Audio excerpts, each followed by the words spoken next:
ពុកម៉ែបងប្អូនមានឆ្ងល់ទេអំពីថងយានព្រះអង្គចន្ទមនីថងយាមព្រះអង្គចន្ទមនីដែលព្រះអង្គតែងតែស្ពាយយកទៅតាមខ្លួនជានិច្ចមិនថា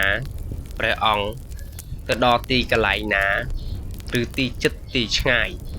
ឬមិនថាកម្មវិធីអ្វីទេព្រះអង្គតែងតែយកថងយាមនោះទៅតាមខ្លួនជានិច្ចមិនខានព្រោះថាថងយាមនោះប្រហែលជាមានរបស់ស័ក្តិសិទ្ធិដូចជារឿងមហាឆៃដែលគាត់និយាយអញ្ចឹងនៅសម័យមួយដែលមានអ្នកគ្រូចាប់ខ្មោចឬគ្រូ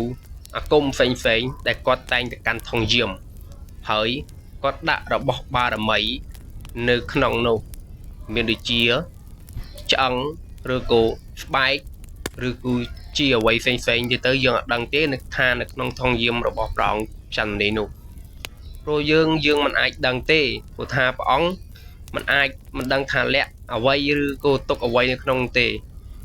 ហើយរបស់នោះពិតជាស័ក្តិសិទ្ធិណាស់ដែលព្រះអង្គតែងតែយកទៅតាមខ្លួនជានិច្ចទោះបីជាខ្មោចព្រាយបិសាចណាក៏ដោយក៏អត់ហ៊ាននៅក្បែរព្រះអង្គឡើយនៅក្បែរបានតែមិនអាចទៅនៅចិត្តឬក៏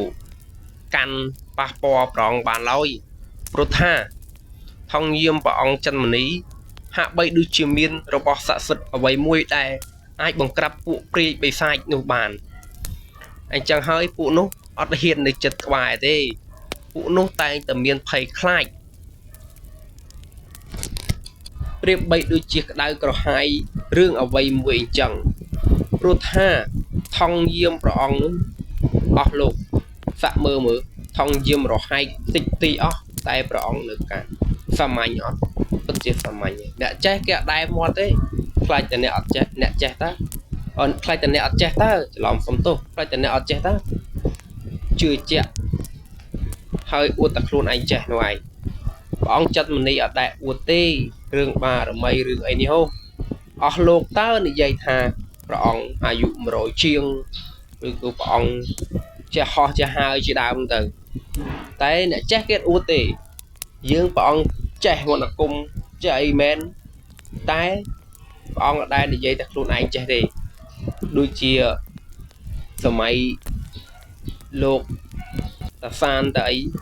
ដែលគាត់ចេះពិតប្រកបគាត់អត់ដែរអួតទេមែនអស់លោក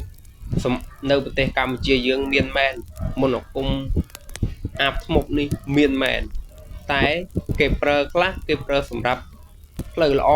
អ្នកខ្លះក៏យកអាមន្តអាគមទាំងអស់នោះយកដើរធ្វើឲ្យផ្លូវអំពើផ្លូវក្នុងផ្លូវអាក្រក់ជាដើមទៅអញ្ចឹងហើយបានវាចេះតែមានតគ្នាព្រោះតែវាអាការរៀននោះវាតគ្នាជាដើម